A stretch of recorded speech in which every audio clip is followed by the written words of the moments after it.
Center Stage, a unique radio show with an inside scoop on all things theater from Canadian, American, and the world stage.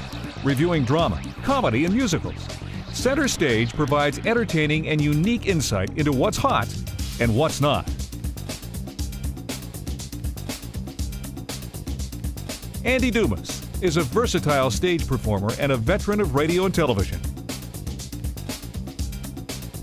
He's an author, producer, and documentary filmmaker, but his passion has always been the theater.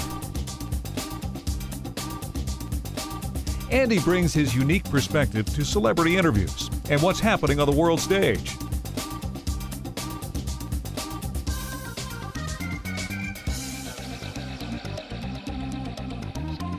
Andrew Finnigan. As a young boy and class clown living in England, Andrew soon realized the power of laughter. And since then, he's strived to bring his brand of humor through theater to the masses. With more than 60 theater productions throughout Canada and England, doing everything from acting, directing, and set designing, he has no shortage of experience. Mr. Smith! Well, she thought I was with the two blokes, you see. Yes, we know that, Mr. Smith. Now, the two youths ran off. Yes, down Wimbledon High Street. Okay, now can you give us a description? Well, it's a main road with shops on both sides.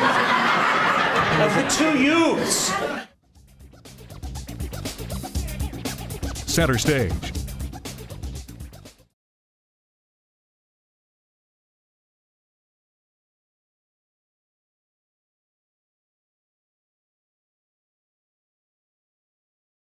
Niagara-on-the-Lake is an incredibly beautiful place, and I actually, as the years pass, I come to appreciate it more and more. You can bike everywhere, you know, along the water. It's just beautiful. And at the same time, we have this theater company doing really exciting plays. So I think that that's a really great contrast for a traveler. The mandate here is Shaw's lifetime, which was 1856 to 1950, and so we do plays that were written in that time period. Shaw was a feminist, a humanist, and sometimes I think, what would Shaw say now about texting or about you know, the economy, or because he was so incredibly opinionated about everything, and his plays are so convincing. I mean, he can argue a point from both sides, and you're ripping your hair out. You go, which side do I agree with? And as an actor, and I think also as an audience member, you watch these plays or a part of these plays, and you feel smarter at the end of it because you're being challenged. He's always poking at ideas that you hold sacred and take for granted.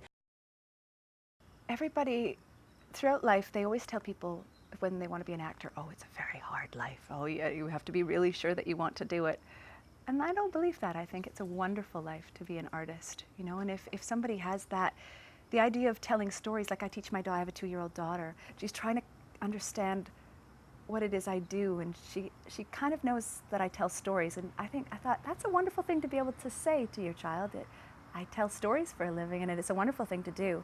Just the quality of the work, and you know, just from the costumes and sets, it's all such, you're working with top-notch people all the time, and the resources that are at your disposal, like they really invest in training so that you don't give up your training once you come here. It's almost like getting paid to go to theater school, because you're able to take voice classes and singing lessons, you know, having these gorgeous costumes that are built just for you, that, you know, in real life you would never ever be able to afford to buy them, or, you know, and they're made to fit your body. It's really exciting. You know, it's like the little girl in you that just gets, you know, when you're a kid you just want to play dress up, and I get to do it for a living.